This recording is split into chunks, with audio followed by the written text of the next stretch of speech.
What's up, everyone? It's Dakota, and welcome back to another Magic the Gathering video. And it is March 11th of 2024, and I am excited to give my reactions and thoughts on the ban list that is coming out. That is projected to be pretty huge. I'm trying very hard to avoid spoilers and things like that, just so I can give a genuine reaction to the ban list once it is once I officially see it. It's already been released. I know it is. And I've avoided social media and everything like that, so I can give a very genuine reaction when I when I record my reaction. But before we get too deep into it, I kind of go over like some of my predictions and stuff in previous videos. So if you want more in-depth, you can go over there. But before we do that, if you're not already subscribed to the channel and you want to see more videos like this, you want to see more Modern and Pioneer content, longer form videos, any of that, please consider subscribing and ring the notification bell so you know when those videos get posted. And if you go into the description down below, I will have the article linked in there, as well as my my Discord server as well. Feel free to go join over there as well. So before we get into the actual ban list, I'm going to kind of go over my predictions and stuff for the list, things that I would have liked to see and things that are probably actually going to happen. So first, Pioneer. I said that there was going to be no changes. I think if there was no changes on the list, I would be very happy, and I'm still kind of in with that opinion. I definitely like that a lot in terms of, the metagame seems like it's relatively healthy. There's a lot that you can be doing. There's a lot of combo decks, aggro decks, things like that in the format. I think you can wait a little bit before you make any changes there. However, if there were some changes, like if something in Amalia got banned, Lotus Field got banned, or even in the Phoenix deck to kind of like slow down a little bit of its like consistency, I wouldn't be mad at any of that, but I don't think it's going to happen. I think we're going to keep Pioneer the way it is as we kind of get ready to tackle the Pioneer RCQ season in about 5 to 6 weeks. In terms of Modern, a Violent Outburst is probably the only guarantee that we have of the format, and I think that it definitely needs to go. We've talked about how powerful Instant Speed, Cascade has been, and even though people want to say the Violent Outburst doesn't do anything, it only cascades at Instant Speed. That's all it needs. That is literally all it needs to be one of the most busted cards in the Cascade decks, period. And honestly, I think it needs to go. I think it's about time that we got rid of it, and if we want to talk like there's going to be a little more counterplay in the format, that's where we need to start, by banning Violent Outburst. Unfortunately, I think that's probably all that's going to be changed. I gave a few other cards that could potentially be on the chopping block, as they were like names of cards that were kind of floated out there before. So we had something like Orcish Bowmasters and the One Ring. Has been a card that's been thrown around really since the release of the Lord of the Rings set. So that could be the time where, like, I think if you hit one, you're going to hit both of them. We could also see something like Grief go, just to kind of give the Living Index a little bit less ammo to kind of play with, one less free creature to kind of put in their graveyard, and also a way to kind of circumvent not having an instant speed Violent Outburst, as well as being able to look at your opponent's hand and kind of like hose them from being able to interact with your Cascade spell on, casting it on your own turn. There's probably some other cards too, like Leland of the Guild Pact could have been another one, but with that said, that's kind of my predictions for the format. Overall, Pioneer's probably not going to have any changes. Modern, the only thing guaranteed is Violent Outburst. Hopefully there's more to get people to kind of care about the format. So with that said, let's go ahead, let's shoot over to the article, and let's get a reaction. Let's see what happened, and either be extremely excited or extremely disappointed, which seems to kind of be the MO for Wizards in playtesting these formats and kind of putting out these ban lists and stuff. So let's go ahead, take a look at the list, and see what happens. All right, so here we have the ban list. Let's go ahead. All right, standard Pioneer, no changes. So that's all right. That's good. Like, we're on the right track here. Modern, Violent Outbursts.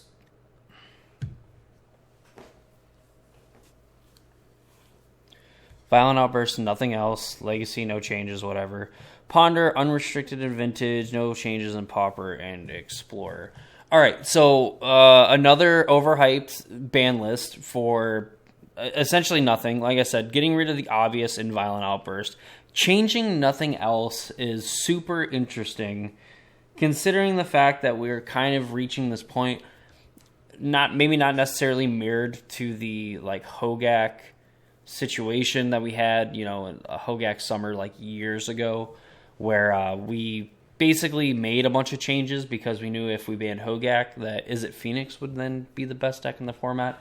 So pretty interesting that Violent Outburst is the only thing that gets banned, knowing that there's a few other decks that are hovering around that 7-8% that had, either they had bad Rhino matchups but were pretty good against everything else, and you take away one of the best tools for both decks in dealing with like Yawgmoth and stuff. So very very interesting. So okay, let's look at the reason. So as we discussed in our most recent ban and restricted announcement on December 4th at the end of last year, we planned on today's announcement such that we could observe and gather data from the recent events both before and after the release at Murders of Karlov Manor.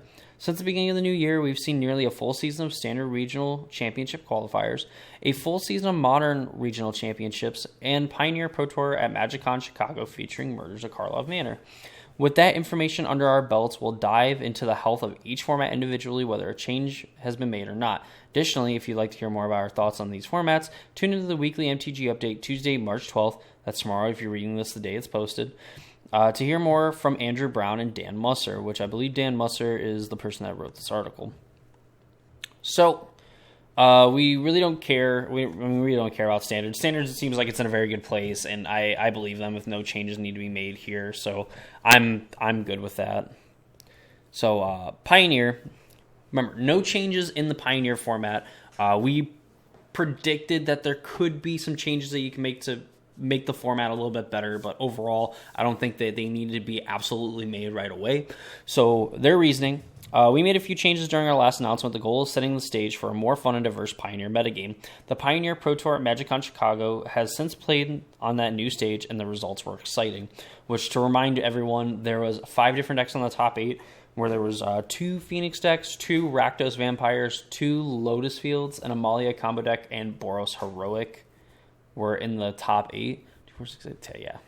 So that was kind of honestly, a pretty diverse top 8. You have a little bit of mid-range combo, you have an aggro deck, things like that. So, really did kind of create a diverse metagame. Oh, and there were, 2 Izzet Phoenix decks.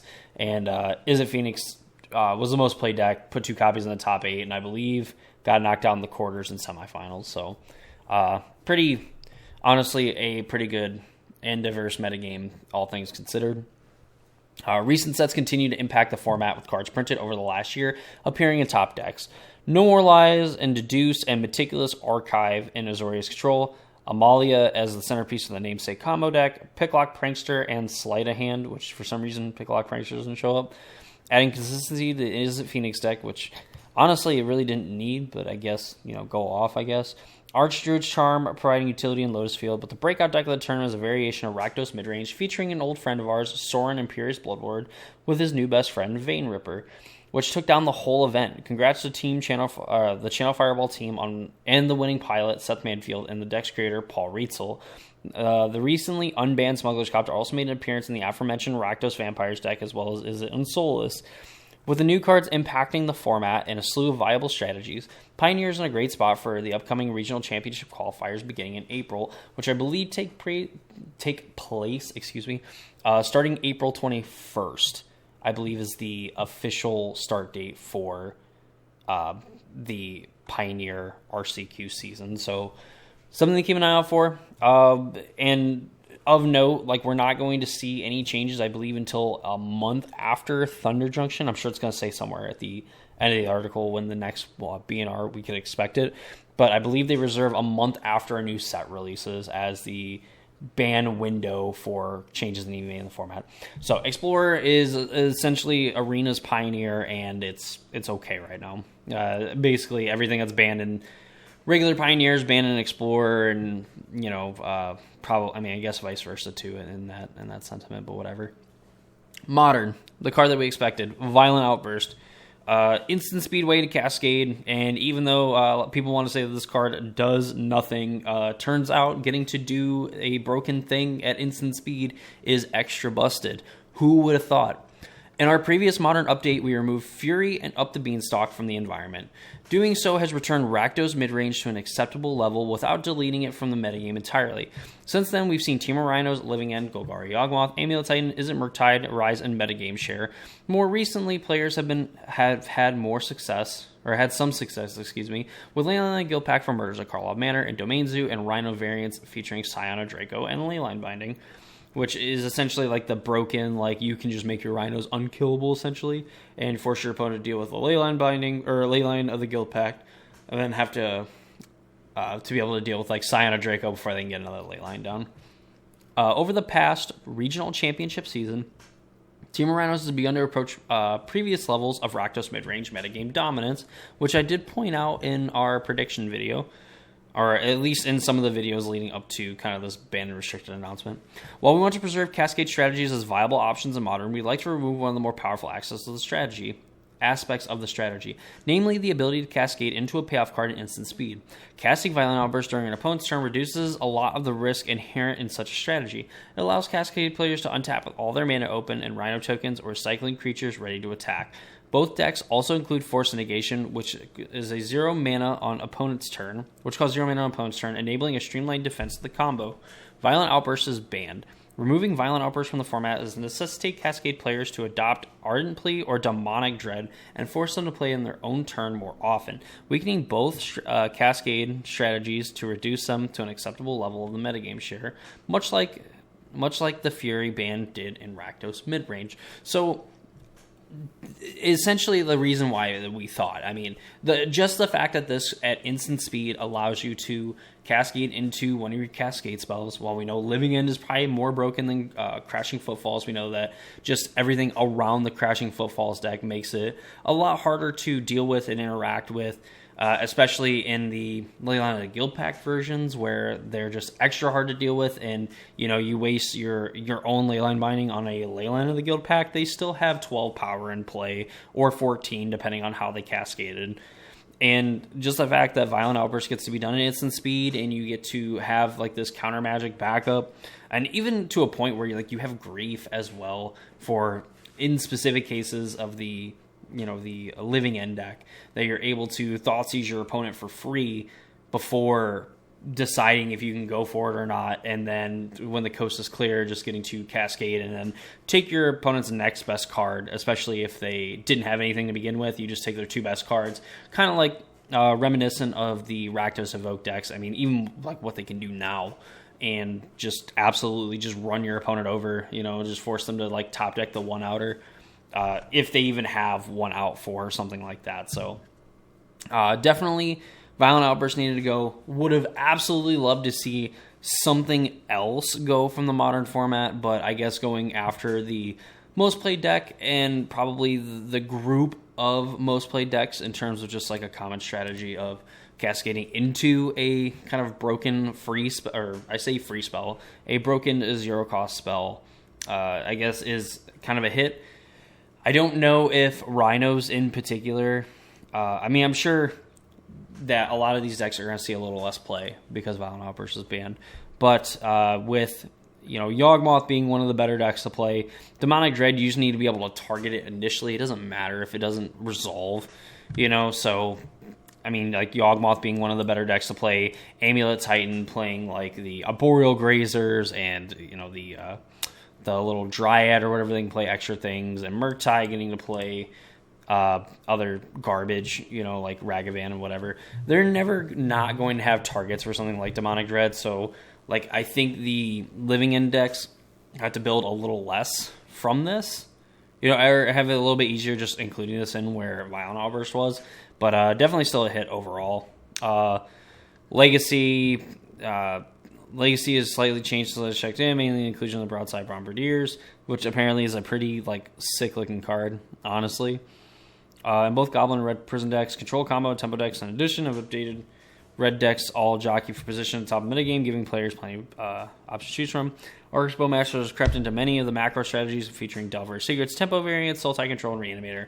While the play rate of Orcish Bowmaster isn't quite the level of format stable like Brainstorm Pond or Force of Will, it is something that we're trying to keep an eye on for the time being. We're happy with the fact that many of the decks can win at the top level of Legacy.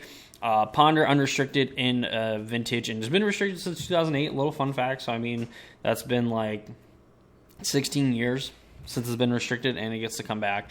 So maybe we can see Ponder in Modern. I mean, at least, you know, that's something. We didn't see like a Cantrip just get unbanned in Modern, and we were fine with how everything else played out. I mean, we actually banned a card that can create some problematic gameplay throughout. So, but that being said, overall, this list entirely, I'm absolutely disappointed. Gutted a little bit in a way. While we know that Modern Horizons 3 is coming out, and historically speaking, Modern Horizons 3 has dramatically shaken up the metagame from where Modern Horizons 1 gave us like Hogak, gave us Urza, and we essentially had two like infinite combo decks that were pretty decently positioned in the format overall in between Urza and Hogak. And then obviously Hogak ended up being, you know, one of the best played decks, or at least the most played deck in the Modern format for about 2 months before it ended up getting just completely banned out of the format. And then Modern Horizons 2, we've seen like Fury kind of like basically the Rakdos mid-range decks kind of get like the super boost from the Modern Horizons 2 set, and of course just the like pitch elementals and things like that, you know, absolutely making a huge impact on the metagame and how well people can actually like utilize those cards. Some decks a lot better than others, but definitely still the case here. So Modern Horizons 3, I would expect to kind of go for the same home run feeling to kind of change up the Modern metagame. It just sucks that we can't go into this with like a whole brand new fresh metagame. We just kind of have to deal with the fact that Violent Outburst is the only card getting hit from, you know, the list of cards that could get hit, and, you know, Rhino is just going to have to pick up the pieces and die for the sins of some of its comrades. So yeah, that's my reaction to the ban and restricted announcement. Let me know in the comments down below if you think Wizards got it right, if this was like the perfect list, if there could have been some more changes, what have you. I would love to hear about them and be interested in reading them in the comments down below. If that's not something that interests you, then go ahead and check out my video, or excuse me, check out the description down below. I'll have the BNR link to it so you can read the full article for yourself. And I guess even be linked to the Twitch channel as well. I don't know if I actually got like a end date as well. No, we didn't actually get a date for another one too. But yeah, like I'll link the article down below. I'll have a link to my Discord server as well, so you can go join over there. Be sure to subscribe to the channel, ring the notification bell if you have not already done so. It goes a long way with supporting me and my channel. I would really appreciate it. That's going to do it for me. Hope you all enjoyed the video, and I'll see you all in the next one.